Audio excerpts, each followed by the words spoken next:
Okay, let's go ahead and get started. Welcome, everybody. My name's Ken Steinberg. I'm the Vice Chair of Education for the department. And it's my pleasure to welcome you to the final grand rounds of the academic year. I'll introduce the speaker in a minute, but it's also my pleasure to uh, give out the Evans Awards for the year. The Robert S. Evans Awards are an annual award from the Department of Medicine. The Robert S. Evans Awards are presented every year to a graduating medical student and a second year resident. This was an award created by the family of Dr. Robert S. Evans, who served for many years as the first chief of medicine at the Seattle VA. And the award was created to recognize the special qualities of warmth, understanding, compassion, and concern for the needs of others as exemplified by and expressed throughout the life of Dr. Robert S. Evans, Bud Evans. I never got to meet Dr. Evans, but I understand he was a much beloved member of our department. And this is essentially a Humanism in Medicine Award created in his honor. Dr. Evans is perhaps best known for Evans syndrome. This is the paper he published back in 1951, describing primary thrombocytopenic purpura and acquired hemolytic anemia, evidence for a common etiology. And so I always like mentioning this every year because many of our residents don't know that Evans syndrome comes from Dr. Robert S. Evans in our department. The award's been handed out for many years, going back to 1975. And here you can see a list of the students and residents who have received the Evans Award over the years. And I know the font is small, but if you look at this list, it's a pretty amazing group of people who have won over the years, many of whom are still on our faculty. So it's really cool. So it's my pleasure to start with the R2, who received many nominations this year for the Evans Award. And before I introduce the winner, I want to read a few of the nominating comments. So, well, I'm just going to say your name because it's hard to read the comments without saying your name. Claire consistently demonstrates going above and beyond to center the patient in their own care, often adding on primary care patients over her lunch hour or double booking to be able to meet patient needs. I see the way her patients have come to trust her through her consistent being there for them, calling when they don't come to their visits and coordinating their needs in a way that has earned her an invite to a daughter's quinceanera in Tukwila, patients bringing their dogs into clinics so they can meet Claire, and coming from far distances to get to have her as their doctor. Another comment, Claire is one of the most thoughtful and deliberate communicators I have ever met, a kind soul to the core. And another comment, incredibly patient-centered, kind, conscientious, and talented. Claire's default approach is to do everything necessary, and she does this with a smile and incredible heart. Working with Dr. Quinlan inspires me to do better. Thank you, Claire, for inspiring us. Claire Quinlan, our R2 recipient of the Evans Award for this year, and she gets a nice certificate. Probably can't see that. But you're welcome. Awesome. Wave to the audience. Thanks, Nicole. Oh my goodness. Okay, awesome. Um, the fourth year student can't be here today because she is actually literally on a plane right now flying back from Japan. But a couple of quick comments. The winner for the R2 for the fourth year student this year is Sky Alexandra Holm. Um, and the comments, Sky really goes the extra mile for her patients. She is gentle and non-judgmental, handling every interaction with superhuman patience.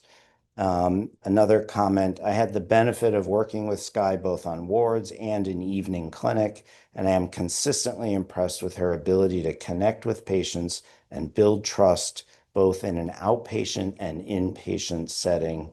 Sky is thoughtful, meets patients where they are, and makes all those around her better providers.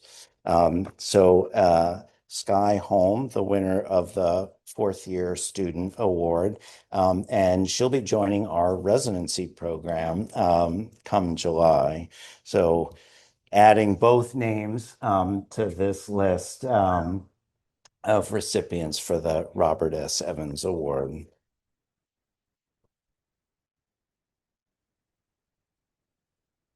Okay. Well, let's transition to our speaker for today. It's my pleasure to introduce our speaker today, Dr. Hannah Weaver, who is one of our Montlake chief residents this year. Um, Hannah grew up in rural Idaho near the Montana border, and really got a chance to witness at that time that she was growing up the challenges of rural healthcare.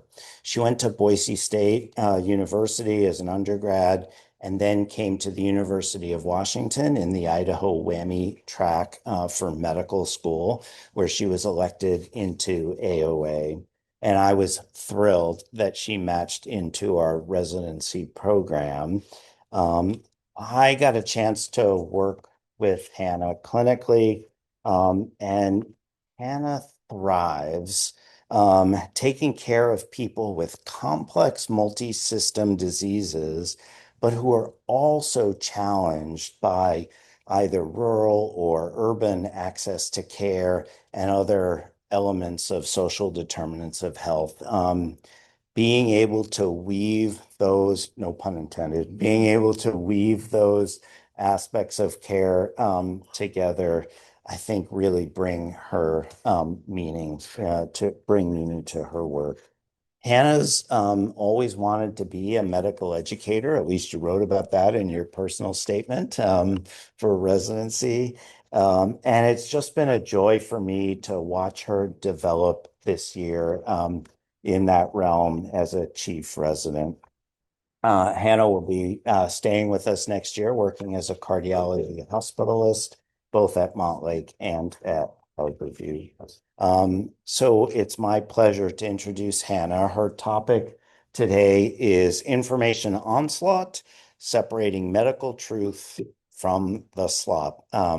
So please welcome Dr. Hannah Weaver.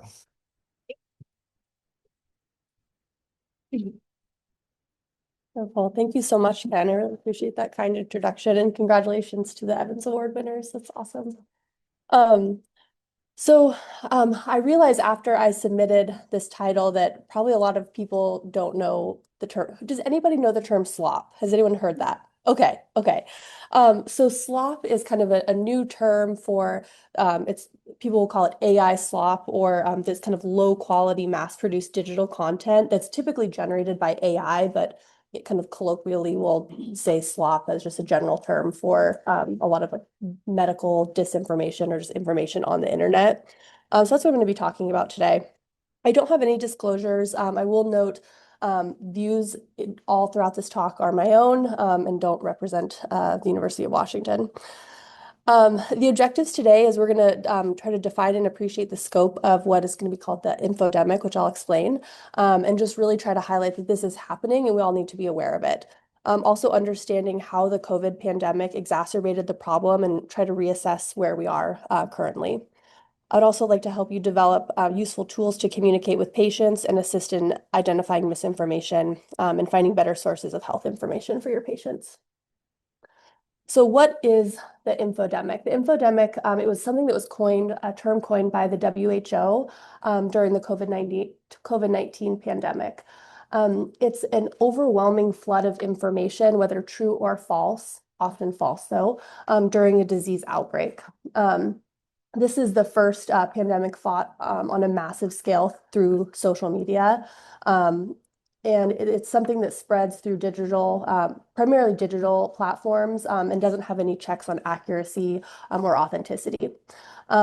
In times where there's not a lot of information coming out, let's say by government agencies, it can kind of fill information voids quickly, but social media can also amplify harmful messages just as fast.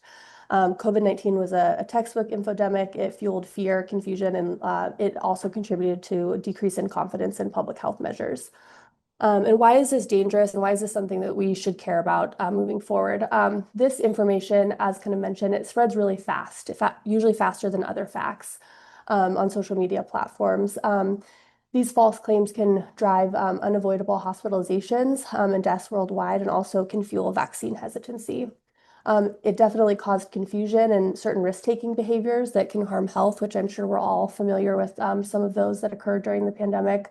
It can also lead people to adopt fake or sometimes deadly cures in order to resist vaccines and protective measures. And I think most importantly, from a healthcare provider's perspective, it does erode trust in health authorities, science, and systems, which can ultimately lead to intensifying and lengthening outbreaks. So it's something we all should really, really care about. Just a little bit of terminology for you. So disinformation versus misinformation, they're similar, but really the key difference is the intent. So disinformation is typically driven by agenda, often political propaganda or financial gain, and it's that deliberate spread of false information with the intent to deceive or manipulate, versus misinformation, which can be false or inaccurate information shared without the intent to deceive. So often, rumors, it's the message or the article that your grandma sends you that is just wild and does not have good sources. And it's usually an honest mistake of a well-meaning user. But either way, they both lead, especially on social media platforms, lead to mislead people and harm the public. So raise your hand if you have heard some wild things during the COVID pandemic. I feel like everybody probably heard. Think back, what were some of the craziest things that you heard? Some of the craziest things that people said, oh, I saw such and such on social media. Is this true? And they're reaching out to their doctor friends and asking. This was a huge problem. So as of 2023, 94% of clinicians reported encountering health misinformation. I feel like that number is probably closer to 100% now. Up to 87% of posts contained misinformation in some sort of social media domain. In 52% of people found a health trend or found health information via social media versus only 34% from a clinician, and this was done on a survey back in 2024. So it is reaching many people. Oops. And why do we care about this? And how does this misinformation spread? As you all know, social media has exploded in the last decade or plus. Really, Twitter, Facebook, YouTube, and Instagram are some of the big culprits, some of the big channels that are far-reaching. Of course, TikTok as well, as in their TikTok and Instagram kind of provide those short, engaging videos that often have really confident claims. YouTube is really that go-to for some practical information and can have like longer, more in-depth instructions. And then, of course, Facebook and WhatsApp groups can really kind of create these closed groups with a lot of groupthink and have a lot of misleading content. Oftentimes, these platforms are going to target people with low health literacy and older adults. They've done some studies, and up to 30% of YouTube videos on emerging outbreaks do contain inaccurate or misleading information. So this is something that's very, very prevalent. And what does this do? So this definitely distorts and misinterprets the available evidence that we have. It harms mental health. It causes fear, panic, and stress. I'm sure you can all think back 6 years ago how scared everybody was. It can definitely misallocate health resources that are already scarce. It has increased vaccine hesitancy. It delays care and proper treatment, and then it can fuel hateful and divisive rhetoric. And again, I think most importantly, it can erode trust in governments and health systems. It often will put physicians, influencers, and non-experts appearing on equal footing, and the credibility will shifts from credentials to someone who has authenticity, relatability, and presentation. So I think COVID-19 is really the example of a perfect storm for an infodemic. So you have the social media with tons of misinformation coming out. And then you also have, of course, the anti-vaccine movement that was already in play and has been in play for many years now.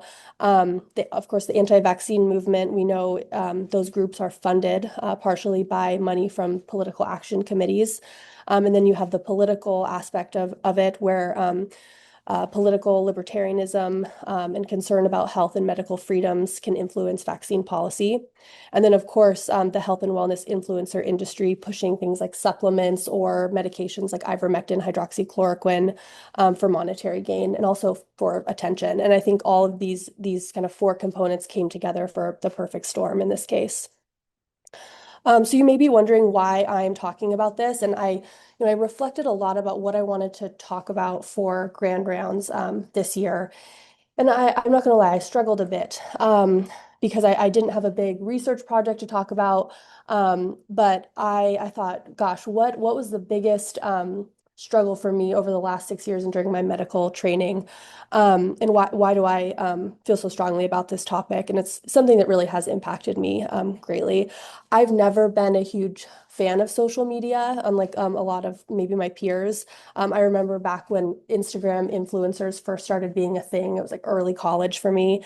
And I remember thinking, oh gosh, I'm so worried about some of the messages that this may send to young girls and women, particularly about, body standards. And I remember thinking, gosh, this is exploding. This could potentially be the downfall of our society, which I think at the time felt a little dramatic, but more and more seems like it's potentially realistic. I do now have an Instagram. Never posted a photo, but I'm that creep that stalks and uses it for information.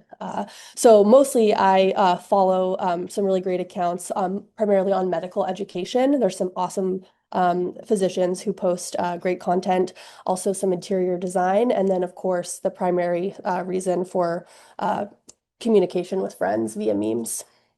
Um, so specifically why this topic is so important to me is, thinking back when the pandemic began a little over 6 years ago, I had just moved to Seattle, and I was in the middle of my third or about to start my third year of medical school, starting clinical rotations when the outbreak began. I vividly remember my family calling me from California in kind of a panic, wanting to talk about this breaking news.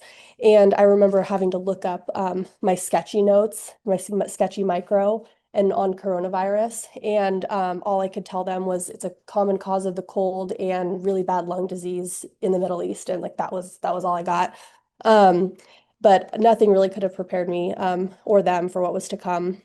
It was around this time that I started kind of immersing myself in the news by way of social media and started following various news outlets for stories that were covering COVID. And as I mentioned, I found some really amazing content creators who were doctors that were producing up-to-date content and on daily, which kept me informed.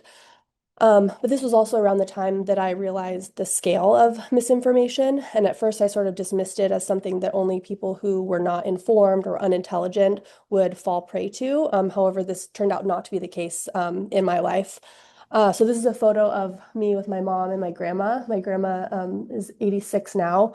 My mom is educated, but they both live in that small town in Idaho, and that's my parents' backyard. So they have a pretty isolated and relaxed life outside of the city. Um, but um, they were really not significantly impacted by COVID in the way that many other people were, especially in bigger cities. But they were really impacted by some of the social isolation and the government mandates and were frustrated by that. I first started getting Instagram messages like the one on the left from my mom. And I really tried my best to refute these posts, but it was really to no avail. Some of the posts were so outlandish, I couldn't believe what she was actually being exposed to, and that people were actually creating this content. And that she actually thought that this information could be real. It really did drive a wedge between myself and my family. I was really worried about my father, who has Parkinson's disease and is elderly, and her refusal to vaccinate or get my dad vaccinated and my grandparents as well. Um, so I sent her a ton of posts trying to refute some of these claims, and they all got deleted or I don't know what happened to them, but I would constantly send her messages to no avail, but eventually I just had to block her on Instagram. But it's okay. We'll talk more about how to deal with the misinformation. Um, I knew things were really bad when my grandma, who is 85, started telling me about mRNA vaccines and how they integrate into your DNA. That was when I knew we were really cooked. So you can't really talk about misinformation, particularly about vaccines, without talking about the story. This is there's a great book, The Doctor Who Fooled the World is what it's called, by Brian Deere, reviewing the case of Andrew Wakefield's study that was retracted from the Lancet. This was a study that was published back in 1998. It was a case series of only 12 patients and ultimately suggested that the MMR vaccine predisposed children to autism. Despite the tiny uncontrolled sample, it drew a huge amount of publicity, and MMR vaccines uptake decreased significantly. There were many large epidemiological studies that found no causal link, and that the apparent connection was pretty obvious that both MMR and autism onset naturally occur early in childhood. Ultimately, this article was retracted, but many years later, 10 of the 12 co-authors were retracted their statements, and then the Lancet also admitted to undisclosed funding from lawyers, and in February, in 2010, fully retracts the paper. One of the interesting things I think about this case was that it was really this journalist, Brian Deere, who exposed deliberate fraud and exposed that there was cherry picking of data that falsified information for financial gain. And it was not necessarily from academic oversight. As mentioned, scientists worldwide spent years and millions of dollars refuting a single flawed paper, which is now ranked one of the most serious frauds in medical history. And this really, this was a huge issue. It caused a lot of global diversion of resources, as mentioned. It harmed children. Fearing autism, parents withheld vaccinations, and that fueled outbreaks both in the UK and then pockets in the United States and in Canada. And it also exposed a system that failed, and it was being uncovered by the journalists and not by academic vigilance, exposing gaps in science policies itself. One of these quotes that I really liked is, and why it matters now more than ever. The anti-vaccine movement is a well-funded and built on charisma, not evidence. Deere's warning: clinicians must win trust through clear, honest communication, to roll up our sleeves and stand before our patients illuminated by the flame of truth. Um, Unfortunately, Wakefield, despite losing his medical license, kind of reinvented himself in the United States as an anti-vaccine celebrity and millionaire, and continues to associate himself with politics. So how do we kind of refute this. You know, many physicians are staying quiet and they don't have necessarily the platform, but we do have some folks that are really calling out misinformation and trying to educate folks and do it in an entertaining way. So I'm sure you guys all know. Timothy. Yeah, boss. What's up? Can you guys hear that? Okay. I've been workshopping some new science. That's a new combination of words. Sure. What do you got? What do you think of Tylenol as a cause of autism? Why Tylenol? I don't know. Kind of sounds like something that could cause autism. You know what I mean? Uh, no, I don't. Well, it's either Tylenol or those nerds gummy clusters. Do you just have a random list of things you think causes autism?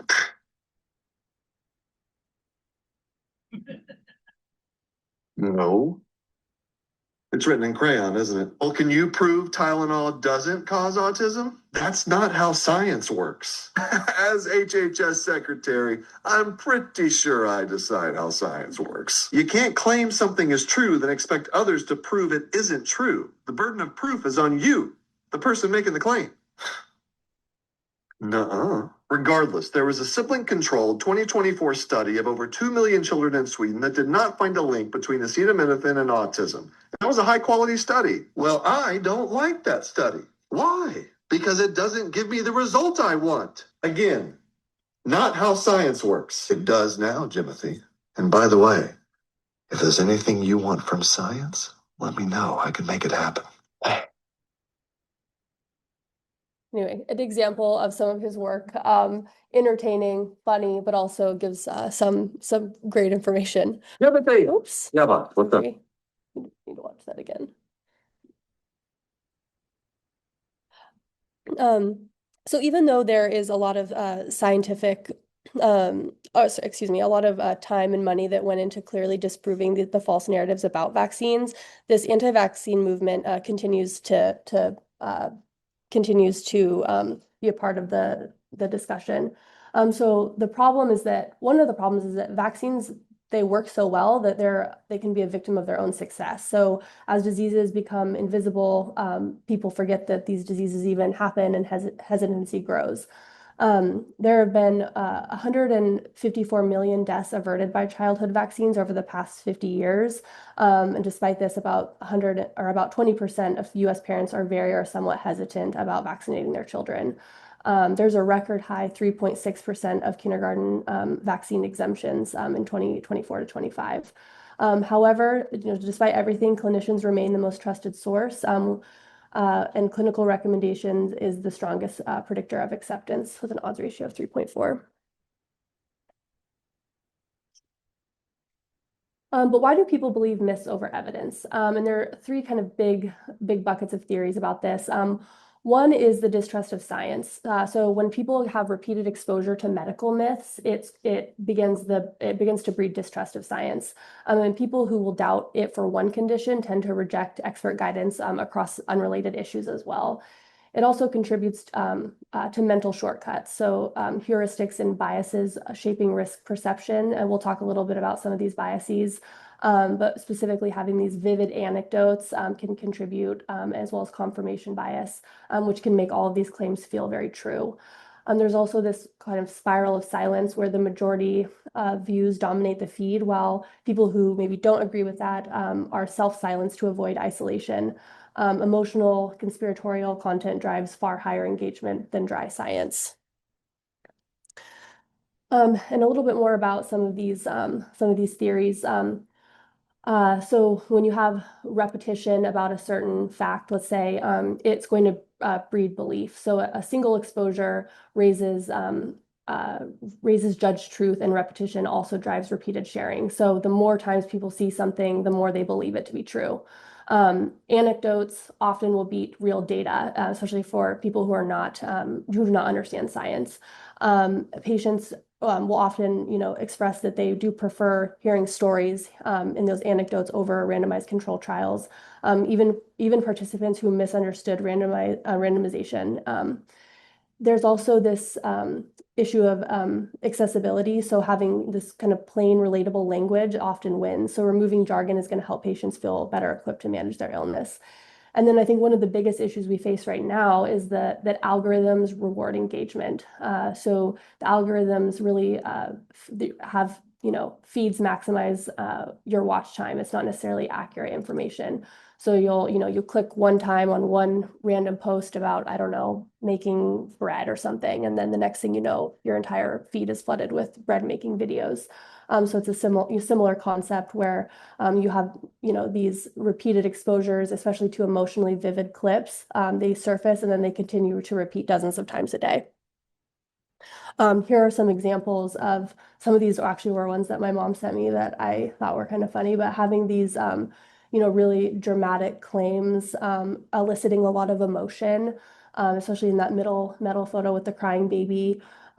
People who are not qualified whatsoever to give their input on some of these topics. And a lot of times you can tell by their username, Freedom Loving Mama, Nothing But the Truth 101, The Patriot Barbie. So these are often really dramatic clips. They are entertaining to watch, certainly, but are not based in good information.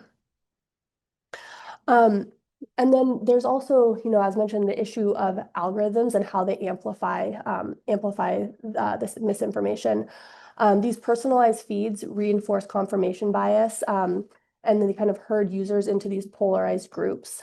This polarization will fuel rapid viral spread of false content. And this, occurs across all the different social media sites. Then they're going to push content above credible content. Popular content above credible content. There's this AI-driven infodemic that people are talking about, with LLMs kind of mass producing unscientific content at a superhuman speed, and also the concern about deep fakes making fabricated content a lot harder to spot. Um, uh, let's see. The one there's kind of a double-edged sword. The same technology that can spread information may potentially be turned against it and actually help us detect misinformation. But it's all going to depend on what goes into creating that algorithm, and making sure that that's accurate information. So because misinformation is resulting, in distrust and skepticism of science, people died unnecessarily during the COVID pandemic. It was estimated in one study that there were over 200,000 preventable deaths in the United States just from May 2021 to September 2022. That's an average of about 20,000 per month. And about 160,000 of those were in only 30 CDC jurisdictions. So that was 68% of the population. So pretty striking numbers, and this is probably a lowball estimate. We all know that the age distribution of deaths definitely targeted older folks, with about 87% of preventable deaths being in adults age 50 and older. Oops. Um, so just to highlight, misinformation is strong. It doesn't discriminate. Even folks with less education, even though folks with less education were less likely to be vaccinated, even those who were more educated, like for example, my mom, they were still duped by misinformation. And So today is my last day in healthcare. I am being escorted out of the hospital because I refuse to get the jab, the stab, the thrust. I refuse to let them impale me with their syringe of lies. I would give up my house, my car, my family, my mid-level marketing scheme where I sell anti-aging vitamins that lengthen your telomeres, link in bio. I would give it all up before I comply. I will not comply with the vaccine mandate. I have never complied, except for the dozens of other times I've complied. My religious exemption was denied. They said I had no proof. So I asked them to prove that the vaccine is safe. They gave me graphs. Well, Jesus didn't have graphs. There are no graphs in the Bible. They told me Jesus heals the sick. Well, Jesus didn't prevent them from getting sick using advanced biomedical techniques. I don't go to church twice a year just to be disrespected like this. All the critically ill cancer patients cheered as I left because they respect my freedom. I'm grateful for the people that have supported me. Not sure where they are right now, probably on break. But don't worry, I'll be okay. I'm gonna take some time off, sit home. Just not gonna do anything for a while. Tucker, just be at home. another great example of a funny online great content creator. I'm not going to play the other one; it's not as funny, but you guys can look him up, Dr. Schmidt. Hey Maggie, how are you? Hey, It's a great thing. That's getting burnt out. No, they fired me. Okay, so how do we as doctors address some of the vaccine misinformation or really any misinformation? Um, I think from an individual level as clinicians, there's a lot that we can do. But ultimately, I think from a system level is going to be the most important way to effectively address this. But from an individual level, of course, we can debunk, right? We can use fact checking and use the truth sandwich, which is where you state the fact, state the myth, refute it, and then end on the facts. There's also something called pre-bunking, which is what psychological inoculation, where you kind of teach people to spot vaccine fallacies before they're exposed to them, kind of give them preemptive warnings. There's also something called nudging, kind of social norms and motivational prompts that shift focus and reduce sharing of content that's not accurate. And then also helping folks with media literacy, so like helping your grandparents, helping your parents kind of be more cognizant of what they're taking in with digital and helping them improve on their digital literacy. And then analytical reasoning to judge information quality and accuracy. But again, as I mentioned, these individual level interventions are probably not going to be as effective, and the system level interventions are probably going to outperform. So this is going to include legislation that requires data access and transparency to curb the spread of harmful misinformation on social media, something that really needs to happen. Also changing recommendation algorithms and technology standards, as well as demonetizing websites that spread misinformation. Some of the ways that we can work on communication in this era of social media is to prompt people to discover the source. So ask where the belief came from and name it. So saying it out loud as a doctor, did you see this on TikTok? Did you see this on YouTube? And kind of saying that out loud is going to help normalize their experience and open up a non-judgmental conversation. And that's also without assuming every online source is wrong, because we know that's not true. Also helpful to translate evidence into lay language.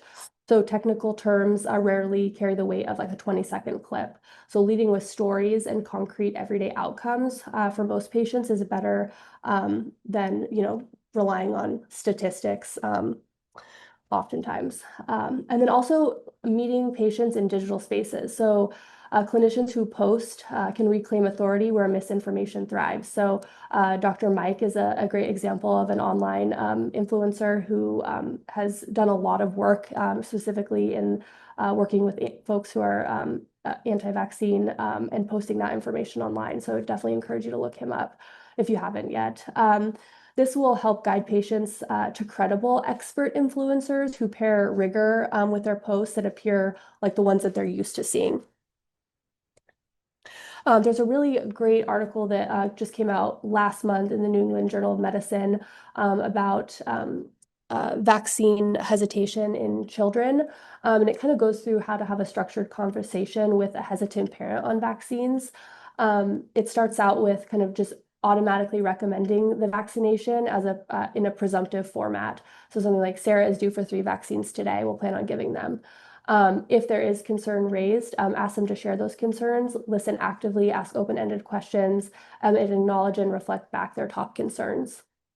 Sharing knowledge will help establish credibility. Ask permission to share the evidence and be honest about side effects and draw on your own experiences. Reframe to disease severity. So return the focus back on how serious the diseases are and consider showing local data on rising cases where possible. Facilitating vaccination, always, if they're on site that day, try to get it done that day. Otherwise, clearly explain where and how to get the vaccine. And then keep the door open for continued conversation in order to maintain trust above all.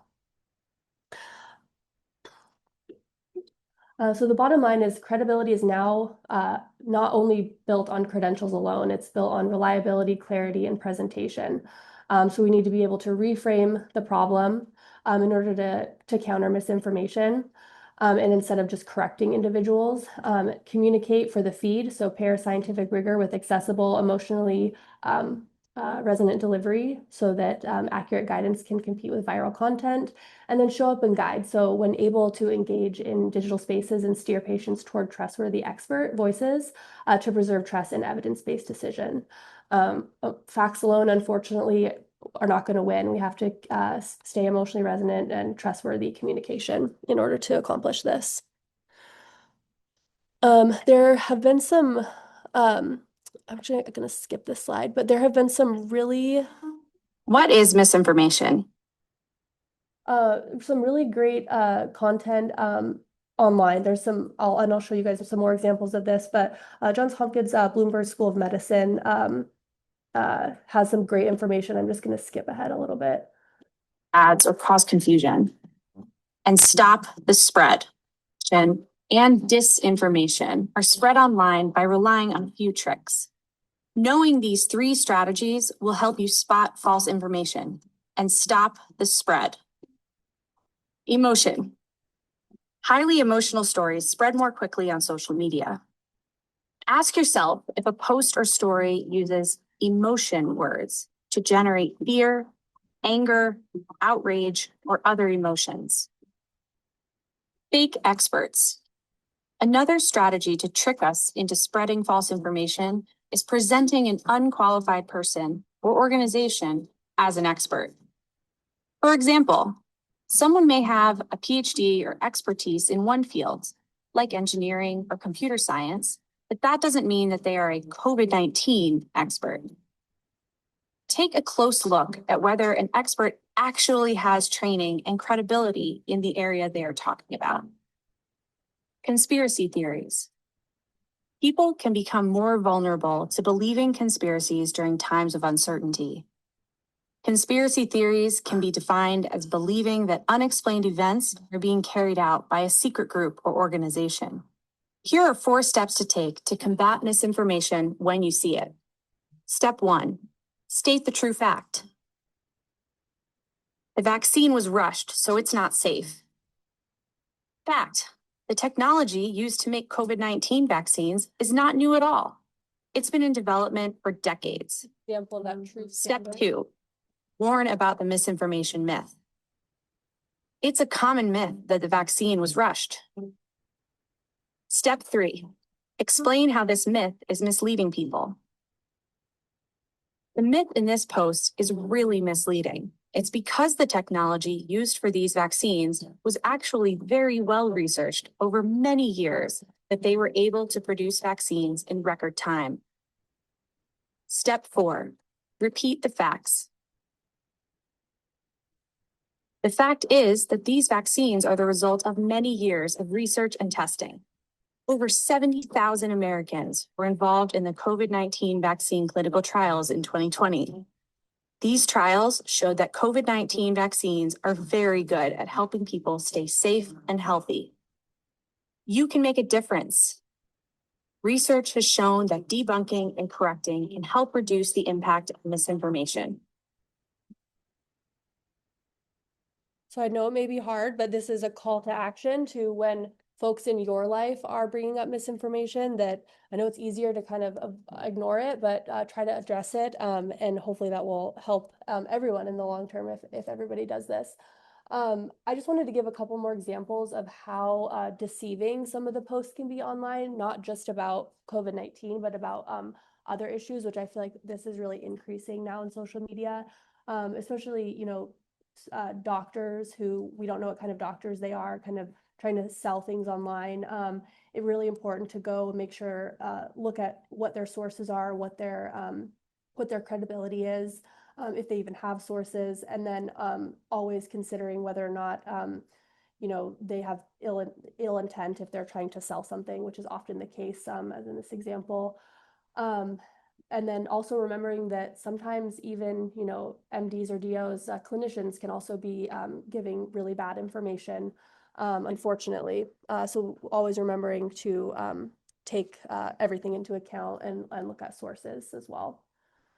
So really, the WHO has really taken this on, not only kind of coining the term infodemic, but giving a lot of tools to help folks kind of navigate this, especially in medicine. And they say that the infodemic cannot be eliminated, but it can be managed. And it's going to take interdisciplinary effort. So drawing on behavior and data science, epidemiology, media science, and user experience design. It's built on collaboration. The WHO works with the UN and in the tech sector, in media and civil society to extend the reach of trusted information. And we'll talk some about examples of that. And then also getting ready for what's next. So having a competency framework, I misspelled that, and tools to prepare the world for future infodemics. And this next slide is just a kind of a compilation. When I started doing research on this, I realized that there is an exorbitant amount of information out there to actually check sources. And some of it is really, really good. So the World Health Organization has an entire course on infodemic management training with hundreds of hours of video. And giving case examples. It helps you, it goes through cases, it helps you understand the risk, of course, and what the health expert advice is. And then it also helps you kind of engage and empower communities to take a positive action. I really encourage you all to check this out on the WHO website. It's really great. There's also the health feedback website, specifically the science feedback portion of the website that goes through recent reviews and goes through and tells you what is accurate and what is inaccurate about that recent review. UNICEF also has a really great guide to spotting misinformation. It has tips for fact checking. The AFP also has a fact checking area where you can go and search different specific, war in Ukraine, US politics, artificial intelligence, and go through and do fact check on that. And then as well as the United Nations worked with WikiHow to create an online course, a free online course to spot and counter misinformation. So I would highly recommend checking these out. I think especially the health feedback and the WHO infodemic management training is really great. That's all I got. Questions? I'm going to just play this because I think this one's the funniest one. And if y'all have questions, I'd love to hear or discussion. Good morning, everyone. Also We are the new members of the It's Advisory new. Committee on Immunization Practices. Most of us are new to this whole public health thing, but we're quick learners. Hey, we're all scientists up here. Not like science, but the cool kind. Webster's Dictionary defines science as we must conduct expensive studies that have already been done before. We have studies. Good ones too, not ones that tell us stuff we don't want to hear. P what? Look, PQRS. Let me tell you what I value. Listen, all we want is for pediatricians to ask parents if they are really, really, really, really, really sure they want to stick their kid with a needle full of virus parts. More research needs to be done. That research has been defunded. It's RSV. Newborns could just tough it out. Natural immunity, folks. Listen, I know rotavirus parties are extremely unpleasant, but 95% confidence interval. What is that? How can we recommend a hepatitis B vaccine when we don't even have a vaccine for hepatitis A? I'd like to issue a correction. It has been brought to my attention that we do, in fact, have a vaccine for hepatitis A. Maybe Big Pharma is inventing types of hepatitis just to sell vaccines. A, B, what's next? Hepatitis C, D? I'd like to issue a correction. It has been brought to my attention that hepatitis C and D do, in fact, exist. I liked that one, especially given our, we had Dr. Helen Chu give a talk a couple months ago now. She was on the ACIP, and just kind of ironic that now I don't even know who is on that board anymore, but certainly probably not people that should be. And I think now is a most important time to be worried about this, especially with the recent government funding changes to the NIH grants and who is reviewing those grants and allocating that money. So I think this is, even though it feels like maybe a lot of this is in the past with the pandemic, I kind of worry that this is only the tip of the iceberg. So thank you all for listening, and I look forward to hearing your comments or questions.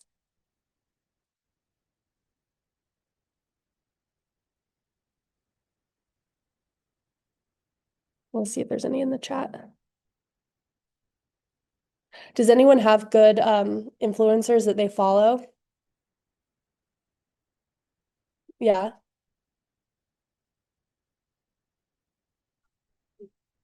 What's that? Couple of pediatricians. Like all about like vaccines are good for children. They're like 99%. Yeah. Yeah. There's some really great pediatricians online. Let's see.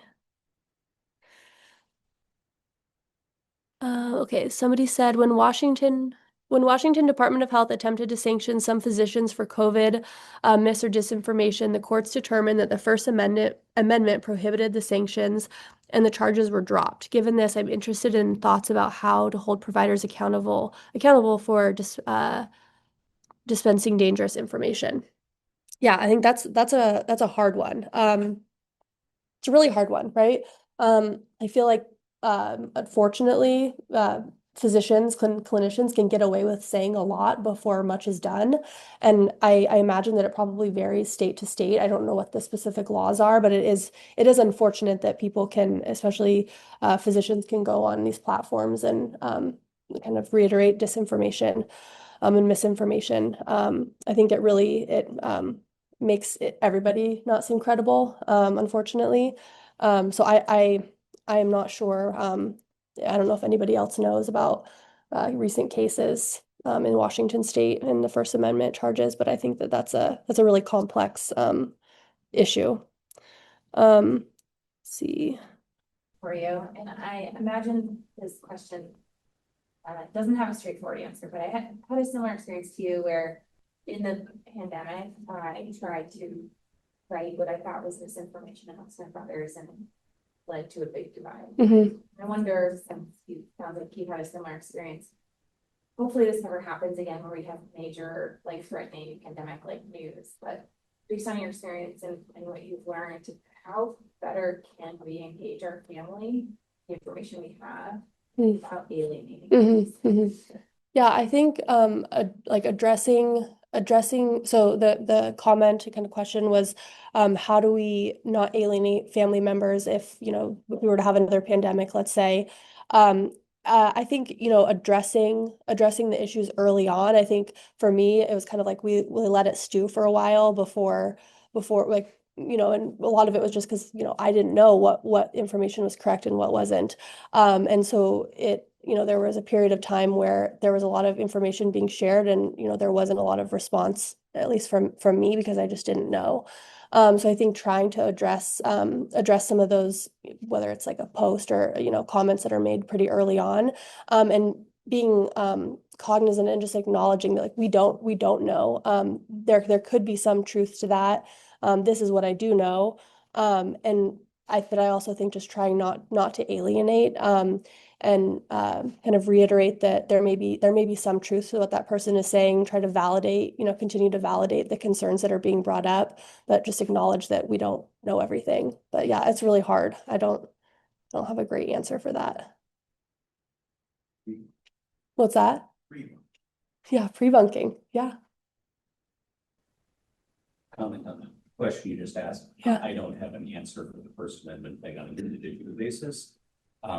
But there certainly are states where the medical boards themselves are part of the problem. We're fortunate that Washington isn't one of them, but for people who in the audience who are going to practice somewhere else, Idaho being useful.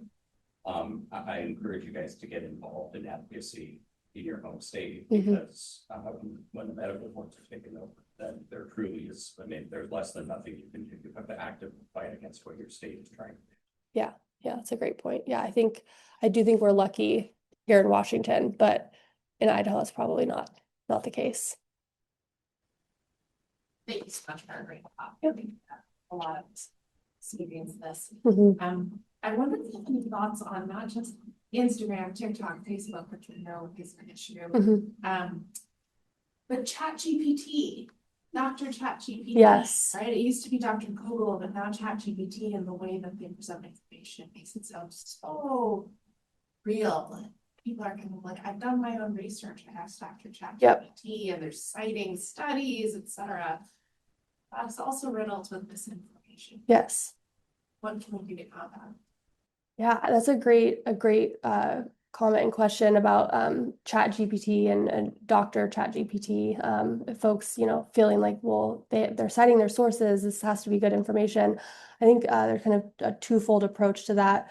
One is, if, as I had mentioned earlier, one of the biggest issues that we need to address, and this is probably from more of a government level, is what is going into the algorithms that are creating the LLM, and that's ultimately creating the output. If that information is not regulated and in a really tight way, I think we are going to get into a lot of trouble where it's going to look and sound more and more real, and it's going to be even harder to refute. So I think starting with making sure that good data and good information is going into the LLM to begin with is like a fundamental a part of that. I also think if folks are bringing you information that they obtained from ChatGPT or other sources, asking them, what did the primary literature show? Like, what did the article show? And, looking it up with them, or, looking it up and really reading the original article, that can, hopefully, kind of address some of the untruths. But yeah, I think that is a huge concern. I do think it's kind of a double-edged sword though, because I could see it going really poorly. But it's also one of those things where if good information is put into the system, that can be one of our best ways to kind of combat misinformation. Just a comment on that. ChatGPT will search all of the internet to answer the question you ask. And so I've actually shown learners to try to get them to not use it to make diagnostic reasoning questions. Like if you ask a specific question to ChatGPT, like summarize the evidence, for vaccines causing autism, it's gonna pull up all this fake stuff. But if you ask, so you can even sit with your patient and be like, that is so reasonable. It's like a new frontier. Let me show you. Here's what I show you. Like you ask the question this way, you get this data. If you ask the question this way, you get this data. So it's and I think that can be very helpful. Yep. Asking targeted specific questions and not kind of general questions. Show them that you have two different answers. Mm-hmm. Or the question two different answers. Mm-hmm.